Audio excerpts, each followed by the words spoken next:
Welcome to this exploration of one of the most unsettling cases in Alabama history. Please let me know where you are watching from and what time you are listening to this narration in the comments section before we start. What locations and times of day or night these recorded stories reach are of interest to us. On that October morning in 1908, the rain came down relentlessly, transforming the red clay of Alabama into a dangerous slick. Constable James Mercer's boots sank ankle-deep with every step as he made his way around Oakwood Cemetery to the small group of men huddled next to a disturbed grave site. As he got closer, the whispering stopped. Nobody wanted to be the first to share what they had found. 3 days before, someone had tampered with the grave of Elizabeth Worthington. The dirt was moved due to human activity, rather than natural settling. The startled groundskeeper who discovered the coffin lid at daybreak found it half open but promptly sealed it. Constable Mercer was particularly troubled by the grave's violation, but also by the careful attention to detail with which someone had tried to restore it afterwards, as though they had intended to return and didn't want anyone to notice. Harold Finch, the cemetery caretaker who had been employed at Oakwood for almost 20 years, stated, "There's something else, sir," as he handed the officer a little leather-bound notebook with pages warped from the morning dew. His voice faltered a little. "Found this just there by the headstone. Looks to be some sort of journal. Only a string of dates, cemetery plot numbers, and mysterious notations were written in the notebook. There was no name. Elizabeth Worthington had been buried in a blue dress, and the last entry, 2 nights before, simply said, 'She wore blue perfection.' Southeast Alabama's Dale County was renowned for its close-knit social circles and peaceful farming towns. The county seat, Ozark, took pride in its Christian ideals and gentle decency. Back in 1908, everyone knew their neighbors, and people kept their doors unlocked. The occurrences at Oakwood Cemetery were extremely upsetting because of this climate of mutual confidence. Certain infractions have a deeper impact in locations where they shouldn't occur. Many families may trace their ancestry back to the initial founders of the area, which was largely populated in the early 19th century. These early settlers included the Worthington family, who had first made their name as merchants before switching to banking following the Civil War. With just over 2,000 residents, Ozark had grown into a moderately successful agricultural hub by 1908. Main Street was lined with churches of 4 Protestant denominations, a courthouse designed in the Greek Revival style, and brick businesses. Although few people ever made the town their permanent home, the railroad brought frequent shipments of commodities and occasional tourists by connecting it to Montgomery and other locations. The Worthingtons were one of the most well-liked families in town. The local bank was owned by Henry Worthington, whose wife, Sarah, was well known for her church-related philanthropic endeavors. At the age of 26, their daughter Elizabeth had passed away from TB. Despite being single, she was widely mourned. Elizabeth was a young woman of unusual grace and refinement, educated at the Montgomery Women's College, and skilled in watercolor painting and piano playing, according to the obituary published in the Ozark Southern Star. According to the obituary, she had been briefly betrothed to a young man from a nearby county who had passed away from typhoid fever 2 years earlier, leaving her in a condition of unending sadness that might have made her more susceptible to the consumption that ultimately took her life. Nearly the whole town had come to pay their respects, and her funeral had been heavily attended. Nobody had observed anything out of the ordinary during the funeral. Nobody had any cause to suspect the gravedigger, who remained silently at a distance, observing the events with what everyone presumed to be professional deference. For a little more than a year, Thomas Blackwood had been working at Oakwood Cemetery. He lived in a little home on the outskirts of the cemetery grounds and was a lonely man. He was efficient and quiet, kept to himself, and carried out his responsibilities without complaining.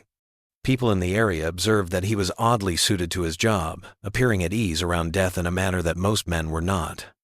Blackwood claimed to have worked for 5 years at a cemetery in Montgomery before moving to Ozark, and Harold Finch, the caretaker, had hired him based on referrals from that location.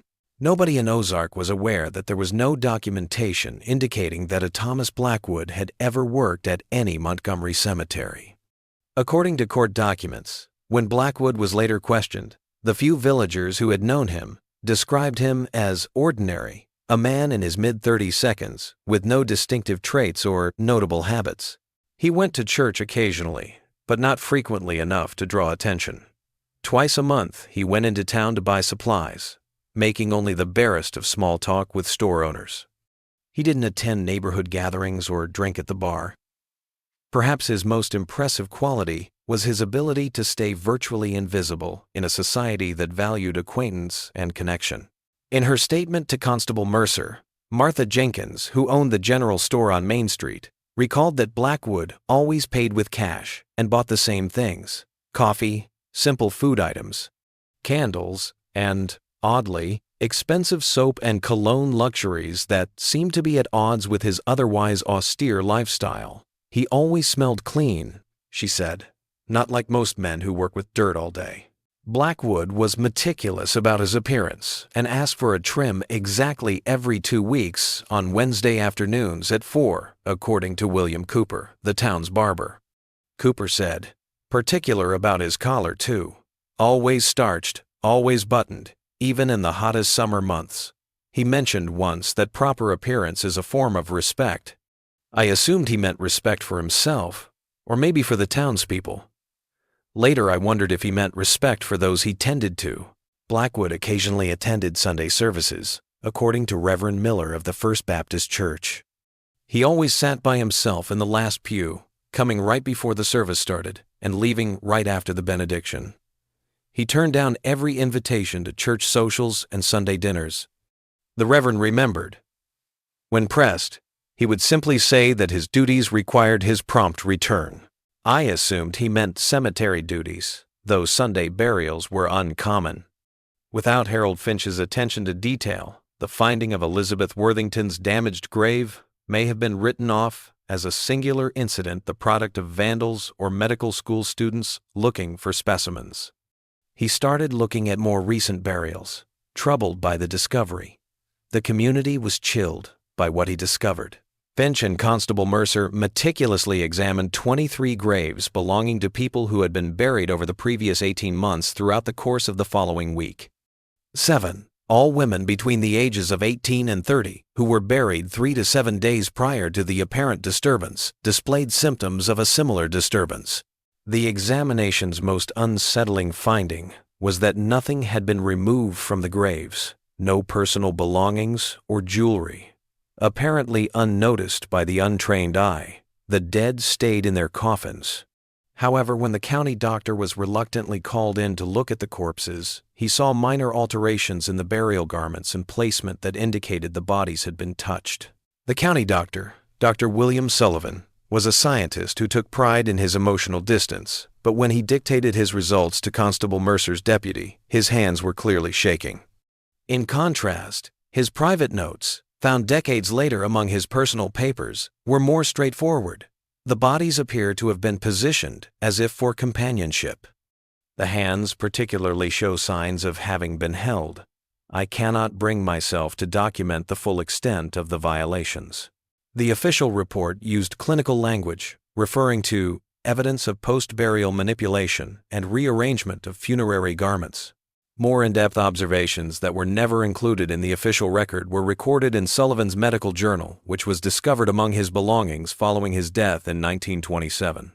In the case of the Worthington girl, there were traces of a substance resembling cologne on the face and hands. The fingernails had been meticulously cleaned of grave soil. The hair had been arranged with apparent care. Most disturbing was the positioning of the arms, not crossed over the chest as they had been at burial, but extended slightly outward as if in an embrace. The implications are too disturbing to contemplate at length. The first concrete link to Thomas Blackwood was the little leather notebook discovered close to Elizabeth Worthington's grave.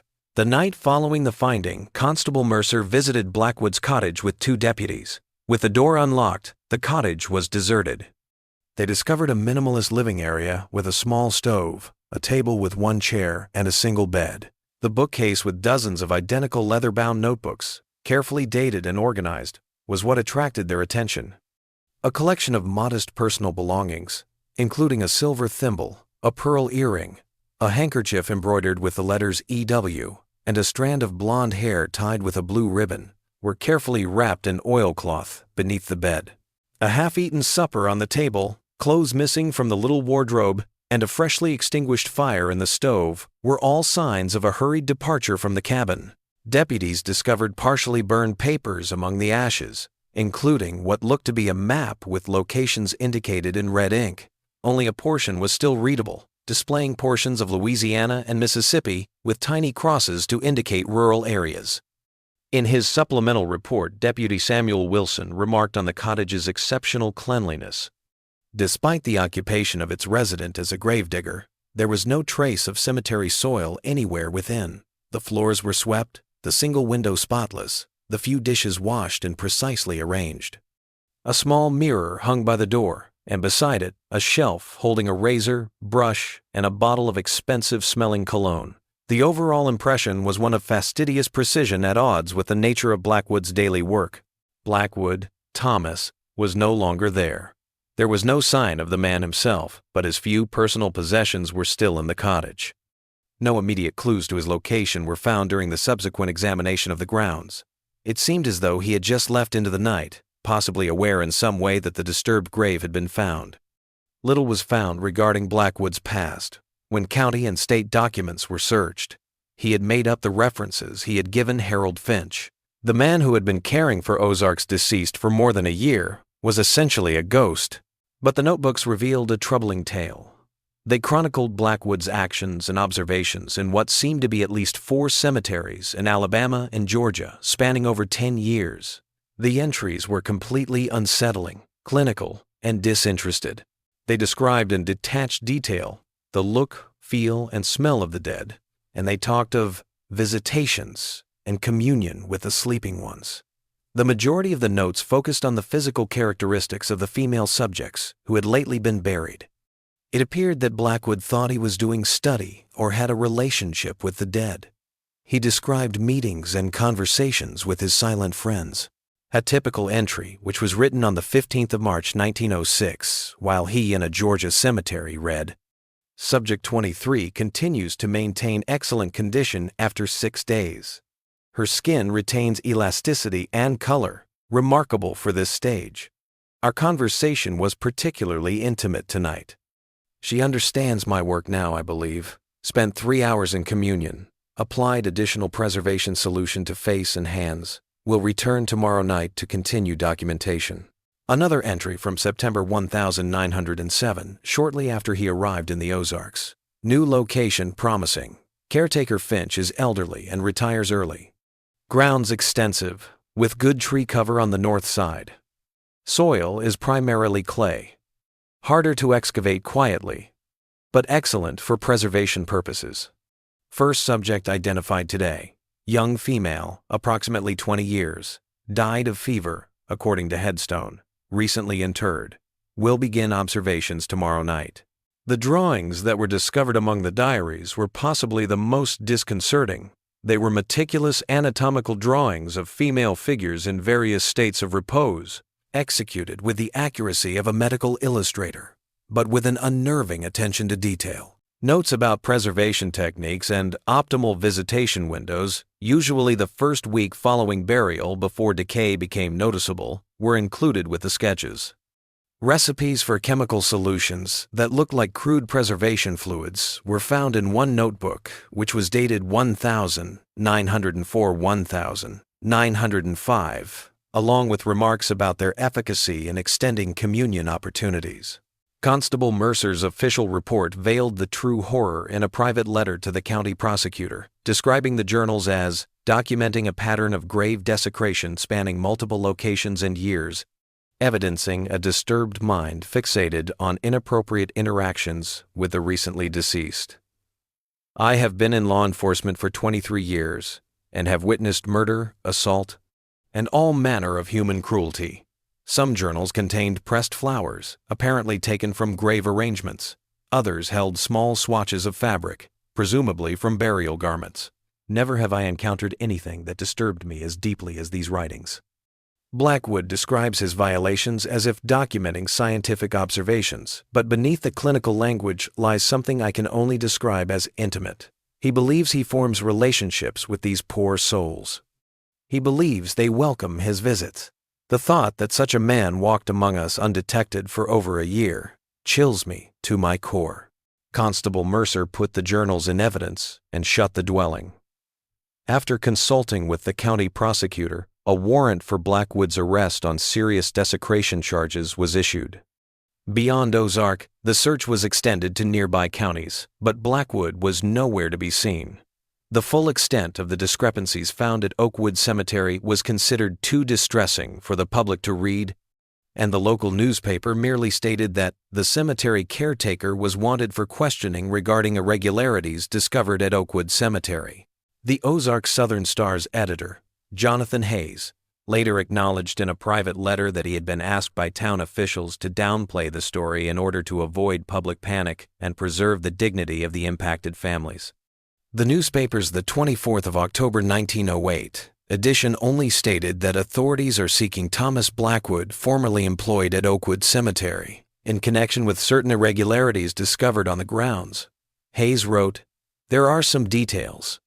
To a Montgomery Advertiser colleague who had asked about rumors that were making their way to the state capitol that are simply too disturbing for public consumption, the families have suffered enough without having the specific nature of these violations made public. Suffice it to say that the caretaker's activities went beyond anything a decent newspaper could describe, even in the most clinical terms.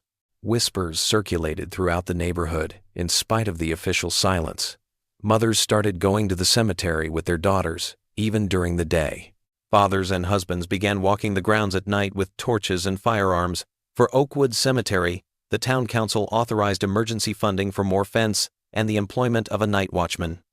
The caretaker's cottage was boarded up and its possessions were taken out, but the building itself remained intact, serving as a silent reminder of its previous tenant and the importance of being watchful. After learning of what had happened in private, the Worthington family asked that Elizabeth be reburied in the family plot on their land, away from Oakwood Cemetery. As word spread through whispered talks that something strange had happened, other families made similar requests. After examining the disturbed remains, the town doctor started to have sleep problems. In a correspondence with a colleague in Mobile, he expressed his inability to get rid of the impression of the meticulous attention to appearance, the well-placed hands, and the careful positioning, as though these women were simply resting and waiting for a guest. After learning of the severe breach, Elizabeth's mother, Sarah Worthington, left the public eye. She stopped going to services and turned down every social invitation, according to church records. Although he was still employed at the bank, Henry Worthington appeared to have aged significantly in the months after the incident. Late into the night, Sarah was heard sobbing by her neighbors. Once a hub for neighborhood meetings, the Worthington residence was reduced to a quiet, shuttered space where the blinds were always drawn. Joanna Miller, a close friend of Sarah Worthington's. Sarah was never the same after they told her what had happened to Elizabeth. The first violation was terrible enough, losing her only daughter to consumption after already losing her to melancholy following her fiancé's death. But to learn that even in death Elizabeth had been disturbed, it broke something essential in Sarah. She told me once, in a rare moment of candor, that she couldn't stop imagining this man visiting Elizabeth in the dark, touching her, speaking to her, as if she could hear. "Even the grave isn't safe," she said. What kind of world is this where even the grave isn't safe? With Thomas Blackwood still at large, and 3 weeks after the damaged burial of Elizabeth Worthington was discovered, Harold Finch received an envelope with one page torn from one of the leather journals. The postmark showed that it had been mailed from a little hamlet in northern Mississippi, and the message, written in Blackwood's characteristic hand, was simply, "The work continues elsewhere. They call to me still." The local authorities were notified, but by the time they looked into it, Blackwood had vanished. The night watchman claimed seeing a stranger watching a recent funeral from a distance, but the local cemetery recorded no disturbances. After receiving the letter that Harold Finch had received, Constable Mercer promptly sent a description of Blackwood and a warning about his potential activities to the Mississippi authorities. 2 days later, the response said that a man who fit Blackwood's description had slept for 3 nights at a nearby boarding house, but left before the police could reach him.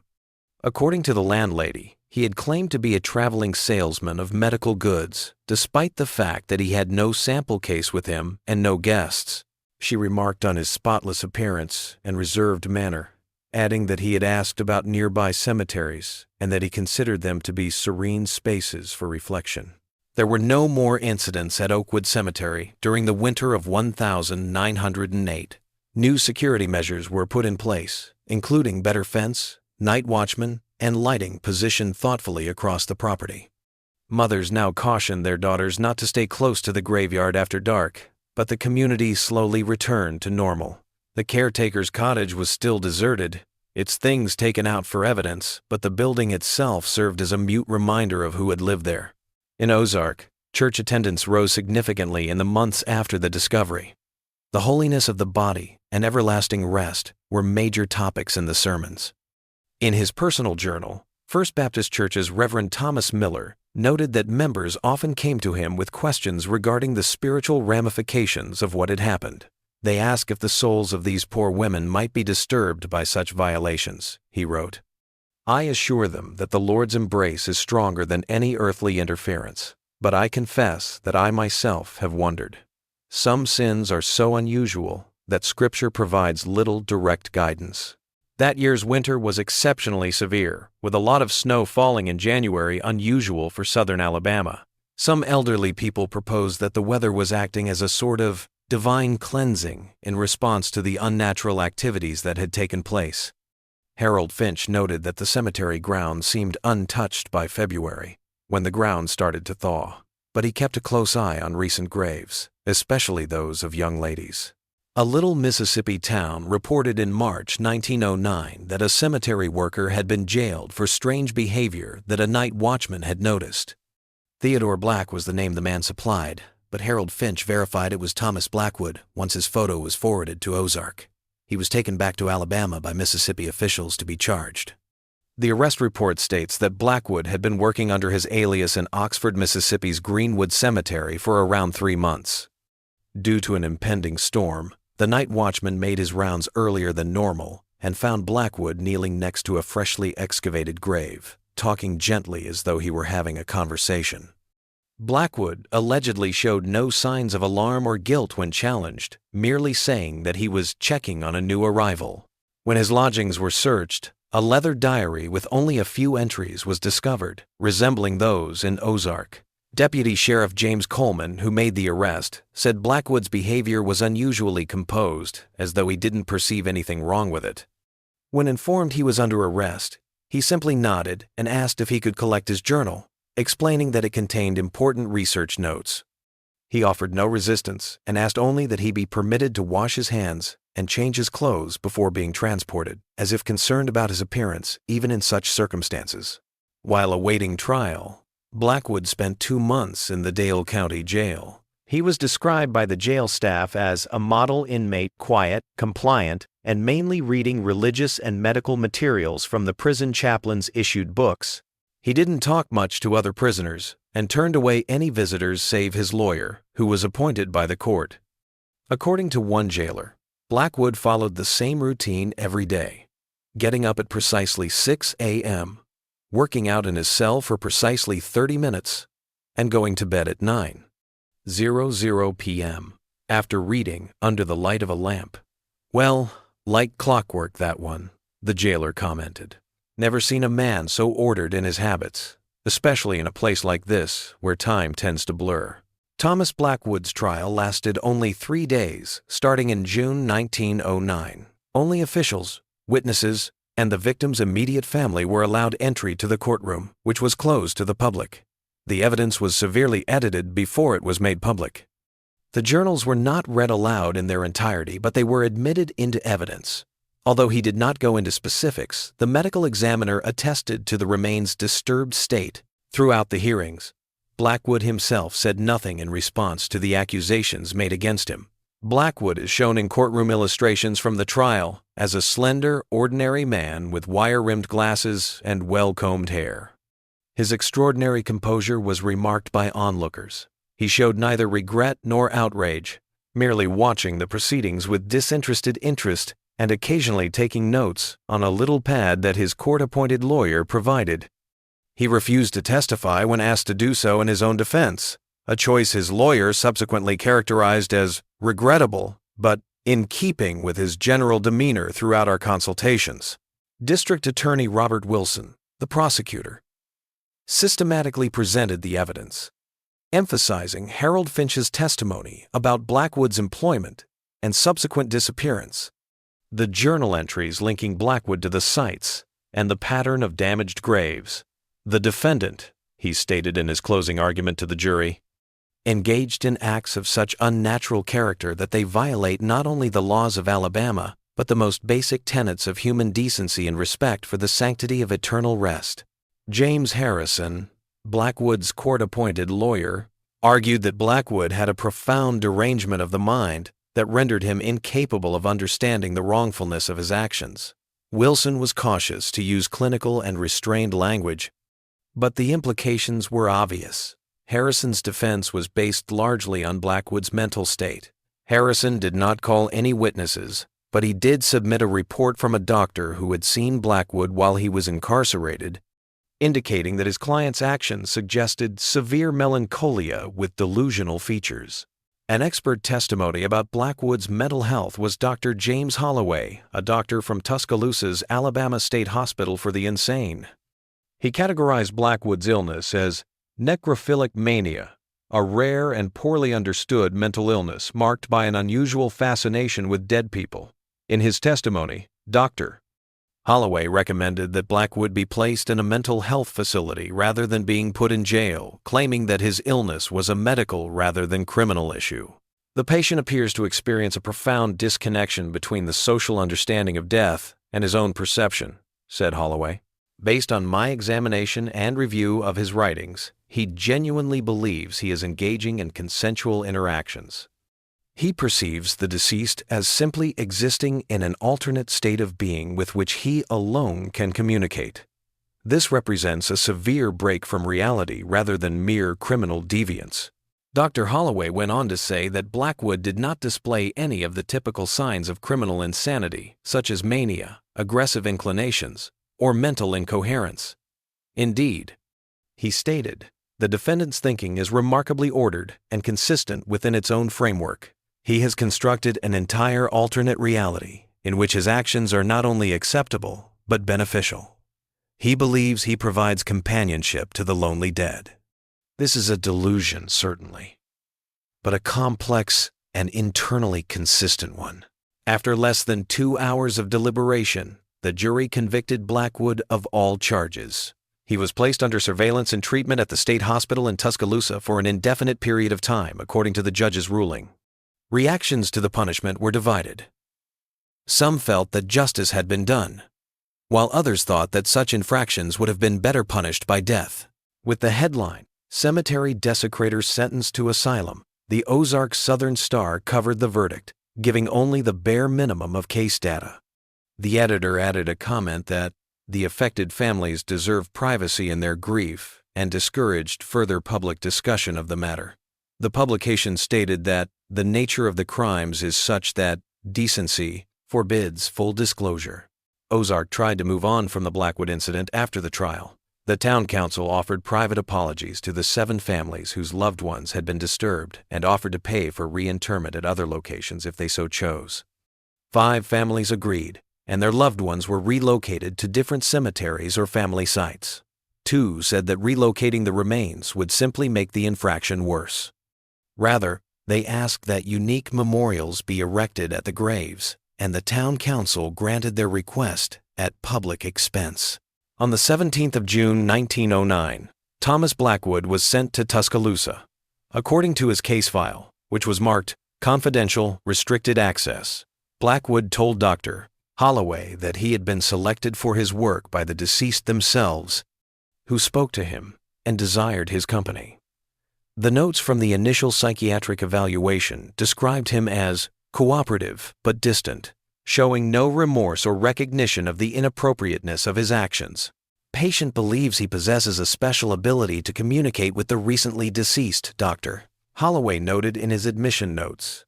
He describes hearing their voices not as auditory hallucinations, but as a form of intuitive understanding.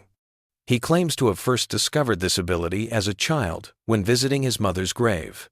According to patient, The dead experience a period of transition lasting approximately 2 weeks after death, during which they remain partially connected to the physical world and can be reached by someone with his particular sensitivity. According to nursing notes in hospital records, which are largely kept in state archives, Blackwood was a model patient, quiet, obedient to institution policies, and, by his own will, generally kept apart from other patients. He read a lot of medical books from the hospital library, especially those that dealt with anatomy and preservation methods. He was allowed to keep a journal, but staff members periodically inspected its contents. Though there were sporadic philosophical reflections on the nature of death and awareness, the majority of these controlled papers were observations about day-to-day activities in the facility. A preserved note reads, "The living believe death is an ending because they fear the unknown, but death is merely a transition to a different form of existence, more peaceful, more contemplative. Those who have crossed over wish to maintain connections with the world they left behind. They are lonely. I have been chosen to bridge that loneliness." Another letter, dated August 1909, wrote, "Dr. H. continues to believe my understanding of death is a delusion. How can I explain to him that it is his understanding that is limited? I have experienced what he has not. I have heard what he cannot hear. The recently departed speak not with voices, but with a kind of presence that resonates with those sensitive enough to perceive it. Their loneliness calls out, particularly those taken suddenly or before their time. They are not ready for the silence of eternity." According to his treatment notes, Dr. Holloway tried a number of strategies with Blackwood, such as medication, hydrotherapy, and frequent psychological consultations. None appeared to shake Blackwood's fundamental beliefs. "Patient remains fixed in his delusions," Holloway wrote in December 1909. However, he has shown no aggressive or dangerous behaviors during his confinement. He functions well within the structured environment, maintains excellent personal hygiene, and interacts appropriately with staff, though he largely avoids other patients. His condition appears to be narrowly focused on his perceived relationship with the deceased, with no expansion to other delusional frameworks. If not for what transpired in December 1909, 6 months after Blackwood's commitment, the affair might have stopped there, another troubled person banished from society. His misdeeds reduced to whispered rumors. 3 patients and 2 staff members were killed when a fire broke out in the state hospital's East Wing, causing extensive damage. Thomas Blackwood vanished in the ensuing turmoil. He was not listed as one of the confirmed deceased according to hospital records, but his body was never found. According to the official assessment, he most likely died in the fire, with the intense heat making his remains unidentifiable. The structural damage and verified casualties were the main topics of newspaper reporting of the fire. According to the Montgomery Advertiser, several patients remain unaccounted for, presumably lost in the blaze. But Blackwood was not named. Patient number 347, Blackwood T., remains missing, with no evidence of survival or escape. Given the temperatures reached in the East Wing, complete consumption of remains is consistent with established fire science, according to an internal hospital memo written 2 weeks after the fire. Investigating officials, however, had concerns about some of the details. During the early stages of the fire, a night attendant saw a figure that fit Blackwood's description, assisting with patient evacuation. The person took the patients to the west exit before they returned to the smoke-filled hallways. The uniform and cap of a maintenance worker were also found missing from a storage cupboard close to the entrance to the East Wing. Despite being part of the official investigation, these details were later rejected as untrustworthy due to the tumultuous circumstances surrounding the fire. Most importantly, 3 weeks after the fire, a page torn from a journal was sent in an envelope to the hospital's senior administrator. Postmarked from a little town near the Louisiana border, the letter bore Blackwood's handwriting and its signature cryptic message, "Fire purifies. Resurrection comes for us all." The work continues. Only law enforcement authorities were given access to this material, which was excluded from the official report and used to conduct a covert search that ultimately produced no findings. Officially, the case was over. The offender was thought deceased, and the relatives of those whose graves had been desecrated were notified. Although the events left an enduring impression on the town, life in Ozark soon returned to normal. The statewide implementation of new cemetery regulations mandated increased security and stricter documentation for cemetery staff. In the spring of 1910, Sarah Worthington passed away. She had never fully recovered from the realization of what had happened to her daughter's remains. Less than a year later, her spouse followed. None of the distant relatives who received a portion of their estate choose to live in the family home. After standing vacant for a number of years, a Montgomery merchant who was unaware of its past bought it. Children from the neighborhood whispered that a woman who was always looking for a good night's sleep was haunting the house. Until his retirement in 1924, Harold Finch remained the cemetery's caretaker. He always used local men who came home every evening instead of hiring another live-in groundskeeper. Eventually, the caretaker's home was demolished, and the area was transformed into a tiny memorial garden. Up to his last day of work, Finch had a habit of checking and rechecking the grounds every evening before he left. Finch acknowledged that he still dreamed of the notebooks he had found, of the neat, exact handwriting recounting unspeakable atrocities in the clinical language of a researcher. In a statement he gave years later to a local historian chronicling the town's progress, the worst part, he stated, wasn't what Blackwood did. It was how he saw it as something normal, even noble, as if he were providing a service to the dead. That kind of thinking, it changes how you see the world. Finch kept a private journal in which he documented his observations during his decades at Oakwood Cemetery.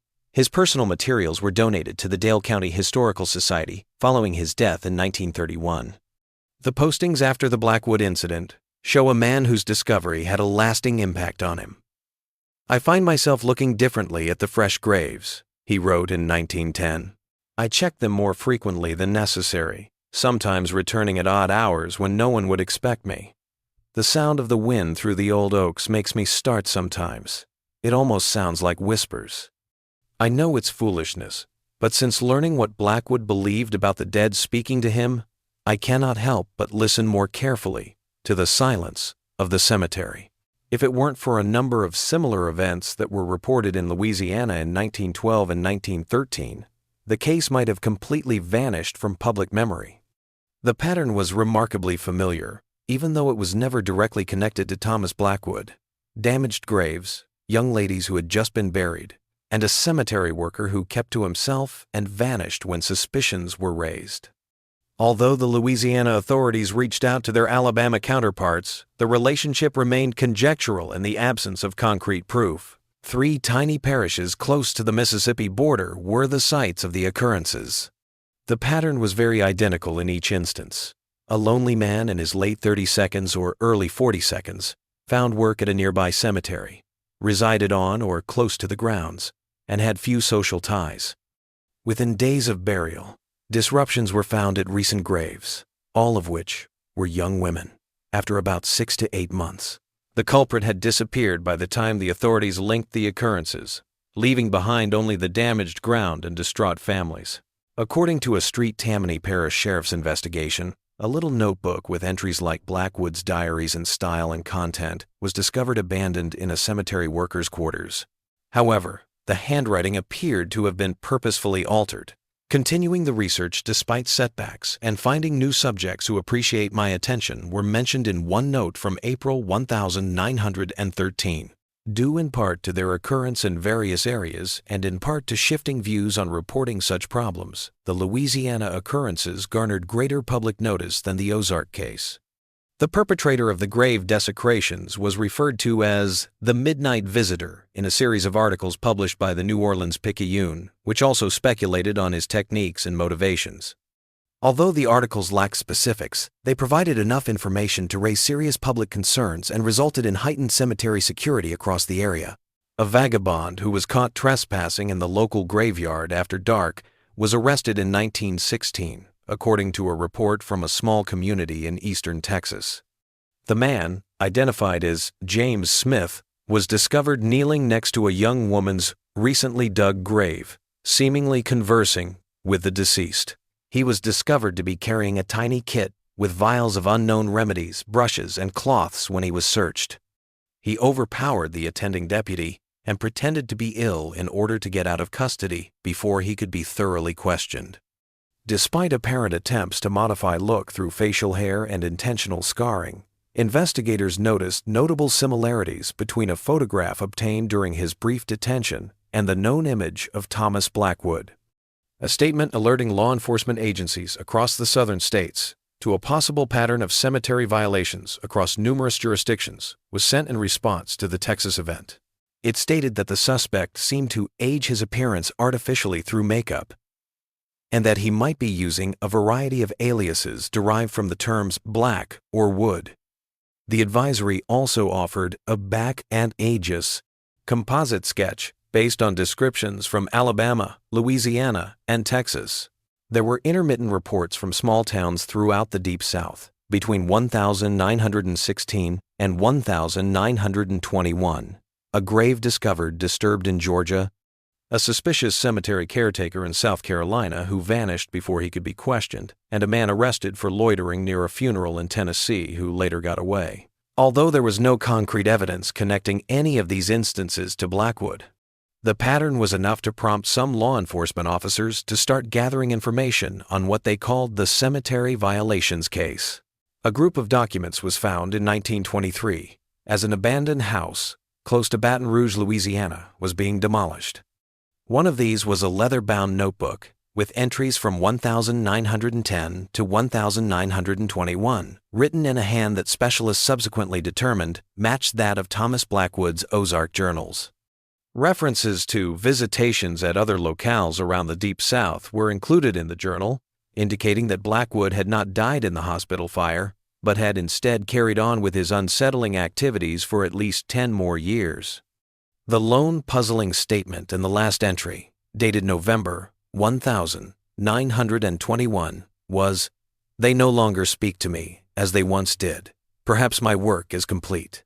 Between 1919 and 1921, a guy going by the name Thomas Black had rented the house where the notebook was discovered on and off. His neighbors characterized him as elderly but spry, a reclusive individual who wrote his memoirs and identified himself as a retired medical researcher. It was remembered that, in spite of his seemingly meager resources, he was always well-groomed and smelling of cologne, and was careful about his appearance. In the nights, he would frequently stroll to the neighboring Cedar Rest Cemetery, telling anyone who asked that he considered the environment there to be favorable for contemplation. Mrs. Eleanor Day, whose residence was adjacent to the rental, stated to investigators, "He was a peculiar man, but not in an alarming way. Always tipped his hat when passing ladies, spoke in an educated manner. I recall he had very smooth hands for a man his age, like someone who had never done manual labor. The only strange thing was how he would sometimes stand at his window at night, just looking out toward the cemetery for hours.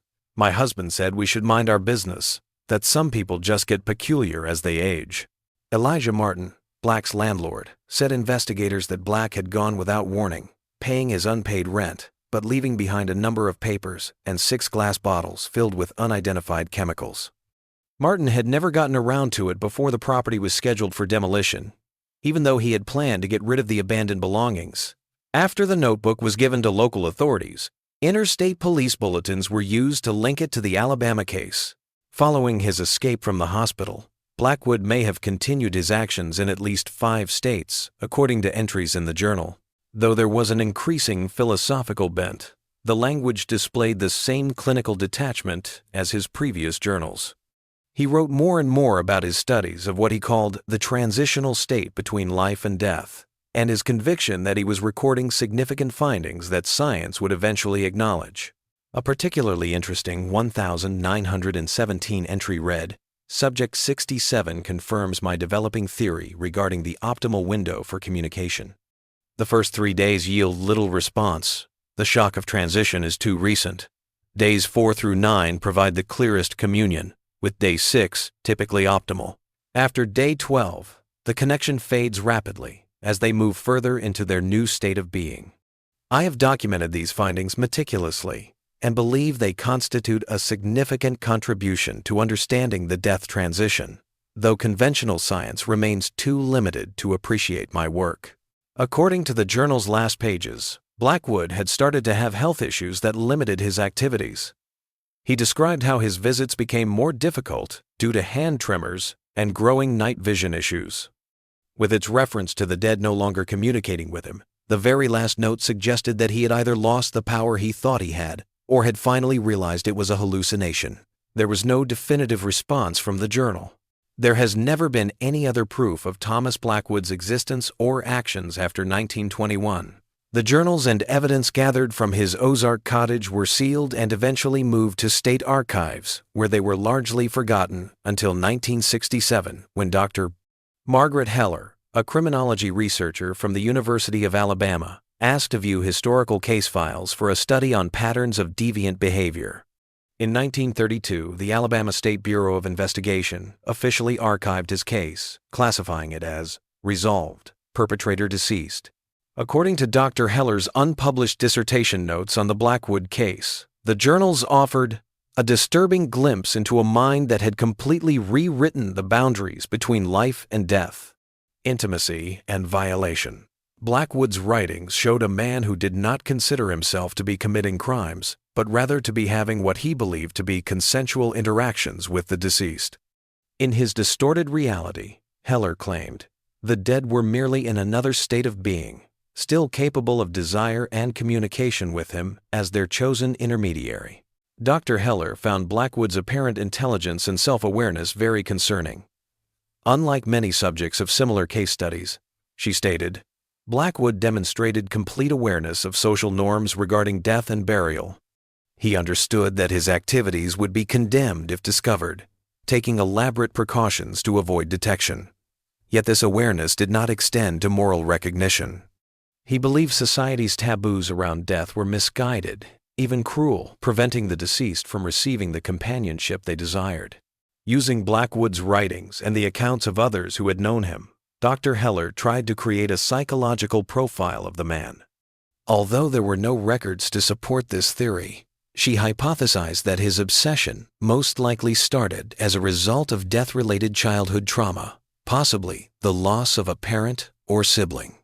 She observed his systematic actions, the lack of conventional necrophilic motives in his publications, and his seeming conviction that he was carrying out significant study rather than breaking the law. Blackwood represents an unusual case study, she said, in that his deviation from normal behavior was simultaneously extreme in its nature, but controlled in its expression. He functioned effectively in society when necessary, maintained employment, and appeared outwardly unremarkable. His delusional framework was contained to a specific aspect of reality, his perceived relationship with the dead, while other cognitive functions remained intact. This selective detachment from reality, combined with otherwise normal functioning, allowed him to pursue his activities for years without detection. The whole dissertation of Dr. Heller was never published. According to university records, she apparently had significant psychological distress over her study materials, which led her to abandon the project in late 1967. After taking a leave of absence from her studies at the university, she moved to a tiny college in Vermont and taught beginning psychology classes there until her retirement in 1985. She never went back to studying criminal psychology in the past. According to a colleague who paid Dr. Heller a visit in Vermont in the early 1970s, she became noticeably upset when the Blackwood issue was brought up and refused to talk about it. The colleague wrote, I made the mistake of asking about her dissertation research in a letter that has been saved in university archives. Margaret became immediately pale and agitated. She said only, some doors once opened cannot be properly closed again, and changed the subject. We never spoke of it again. Following that, the Blackwood case records were again restricted and reclassified. Parts of the Blackwood evidence were among the numerous old criminal case files that were damaged or destroyed in the 1968 fire that destroyed the state records building. Only law enforcement and scholarly researchers with special approval could view the microfilmed material that was kept in the state's guarded archives. Given the timing shortly after Dr. Heller's research, and the fact that the fire started in the area that held early 20th century criminal case files, some conspiracy theorists have proposed that the archive's fire was intentionally started to destroy the Blackwood materials. However, there were persistent allegations that certain cases were simply too disturbing to remain in the public record. The official inquiry concluded that the cause was electrical breakdown in aged wiring. The specifics had mostly been forgotten or purposefully obfuscated, although in 1954 older Ozark residents continued to mention the cemetery troubles on occasion while talking about the town's past. The narrative had evolved into a warning about the perils of letting strangers into a community without conducting adequate background checks. The elder generation, who gradually moved their memories to their own graves inside the grounds, were the only ones aware of Oakwood Cemetery's problematic past, yet it continued to serve the community. In 1955, Evelyn Carter, a local historian, tried to write about the Blackwood case for a publication of the County Historical Society, but discovered that many locals were unwilling to talk about it. "People here remember," she wrote in her notes, "but they don't want to speak of it. It's as if they fear that talking about Blackwood might somehow summon him back, or at least summon the memory of what he did. Some wounds never properly heal, and this one seems to have left a scar on the town's collective psyche." Carter continued her investigation by speaking with senior citizens who had resided in Ozark at the time of the tragedy. While some had more detailed memories, the majority just presented hazy recollections. Mabel Johnson, who was a young woman in 1908, remembered the horror that swept over the town following the cemetery's revelations. For months afterward, no one would walk near Oakwood after sunset. Young women especially were warned to stay away. Mothers started accompanying their daughters even to daytime funerals. There was this feeling that something unnatural had happened. Not supernatural, mind you, but something that violated the natural order of things. Death is supposed to be final, a boundary that can't be crossed. What that man did, it made people question whether anything was truly sacred or safe. Although Thomas Blackwood's home is now gone, the spot where it once stood, a little patch of untamed growth in an otherwise immaculately kept cemetery, remains oddly neglected. Over the years, local groundskeepers have complained that the soil appears strange and that plants don't grow well there. Some people favor more superstitious interpretations, while rational explanations point to changed soil chemistry from the building's remains. In an interview with a local newspaper, James Wilson, who was Oakwood's groundskeeper from 1965 to 1983, pointed out that the only place in the cemetery where maintenance equipment regularly broke down was the location of Blackwood's cabin. Mowers would die for no reason, he claimed. Batteries would drain overnight if equipment was left near that spot. Eventually, we just stopped trying to maintain it like the rest of the grounds. Some places just don't want to be disturbed. Additionally, Wilson noted that when traveling close to the oldest part of the cemetery, where the majority of the disturbed graves had been found, visitors occasionally reported experiencing strange sensations. People would say they felt suddenly cold, or that they had the distinct impression of being watched. Nothing you could really put your finger on, just a feeling that something wasn't quite right. "I worked there for nearly 20 years and never experienced anything I'd call supernatural, but I will say this, I never lingered in that section after sundown if I could help it."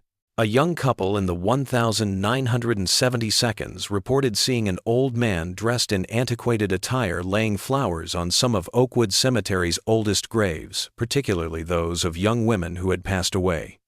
He apparently tipped his hat courteously when they came up to him and moved away between the headstones, ostensibly disappearing amid the monuments. There were no scheduled visitors or funerals that day, according to cemetery records. The tale of the pair became a local legend, told in various forms, but usually involving the well-dressed old man who paid close attention to specific graves. It may never be completely understood how much Thomas Blackwood actually did. The period's records are not thorough. Law enforcement agencies did not communicate well with one another, and many details were purposefully hidden to appease the public. For a while in the early 1900s, the deceased, in some southern cemeteries, were not allowed to sleep in peace. Instead, a man who thought he had been selected to be their companion broke their everlasting sleep. The remains of an unnamed male aged between 70 and 80 were discovered in a previously undiscovered burial place in 1960 while building a road close to the Louisiana-Texas border. A little deteriorated leather purse with a pearl earring, a silver thimble with the initials EW inscribed on the inner rim, and a lock of blonde hair wrapped with a fading blue ribbon were among the personal belongings discovered with the body. The objects were identical to those removed from the tomb of Elizabeth Worthington in 1908. Although there was never a definitive identification of the remains, there was significant circumstantial evidence that they belonged to Thomas Blackwood. Based on the state of the remains and surrounding artifacts, it was concluded that the cause of death was natural, most likely heart failure, sometime between 1925 and 1930. About 100 yards from the unmarked burial was a small rural cemetery that had been abandoned in the 1940s. The cemetery had mostly serviced a rural community that dispersed during the Great Depression, according to local archives.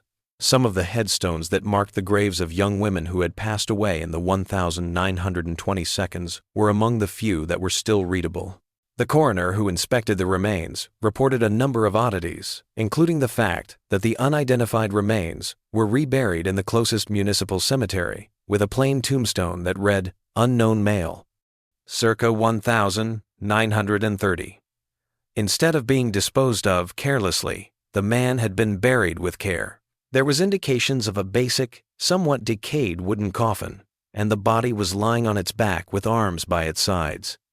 The most interesting aspect is that, according to soil stratification and plant growth patterns, the burial itself was unmarked but well maintained until what seemed to be the late 1930s or early 1940s.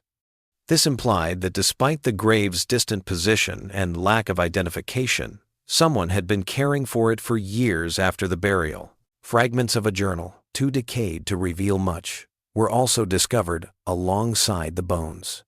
However, a few readable passages matched Blackwood's unique writing style. Traces of chemicals later recognized as rudimentary embalming ingredients were found in a small collection of glass vials, which were in line with the formulas recorded in Blackwood's previous notebooks. Even though they were circumstantial, these facts provided compelling evidence that the bones belonged to the guy who had previously been Oakwood Cemetery's custodian. What we don't know about the Blackwood case may be more unsettling than what we do know. What was the number of undiscovered graves? What percentage of visitations were not noticed? How many families are unaware that the sleep of a loved one has been disrupted?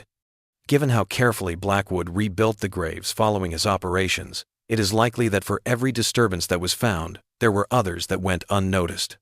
The 7 confirmed disturbances in Ozark probably only accounted for a small portion of Blackwood's activities, according to Dr.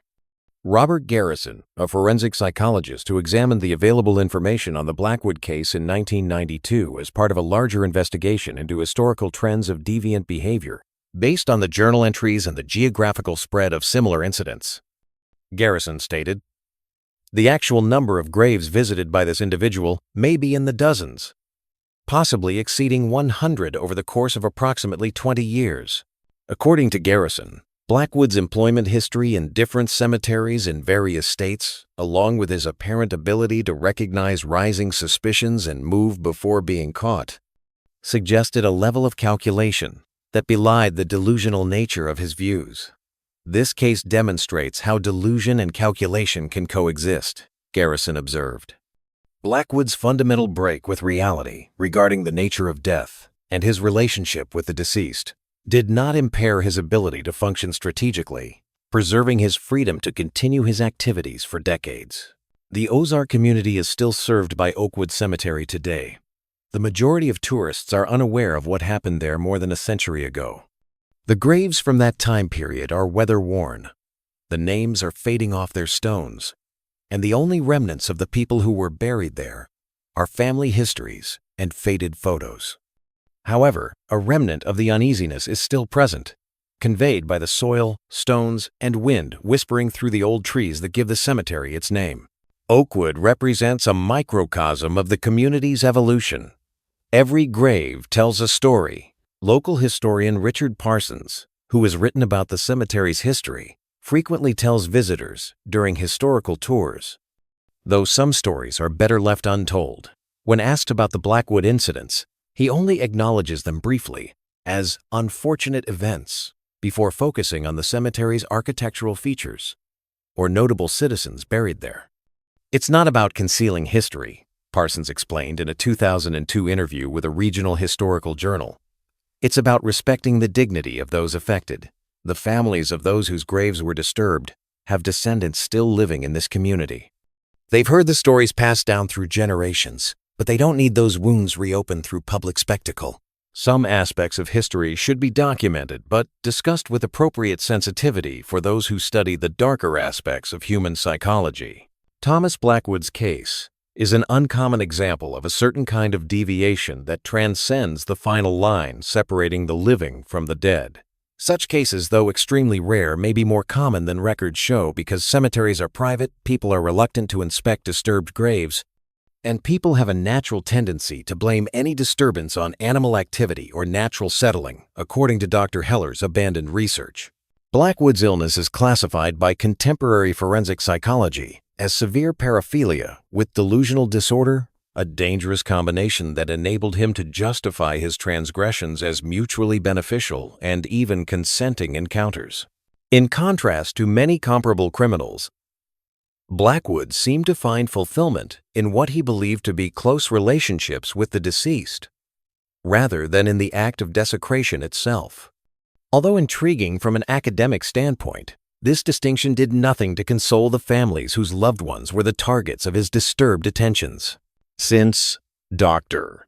Heller's abandoned research in 1967, the leather-bound diaries that chronicled Blackwood's ideas and activities have mostly remained undisturbed, their pages yellowed and brittle with age. It is unclear what insights they might offer into the thoughts of a guy who transgressed the most revered social boundaries. Some might argue that it might be better left that way.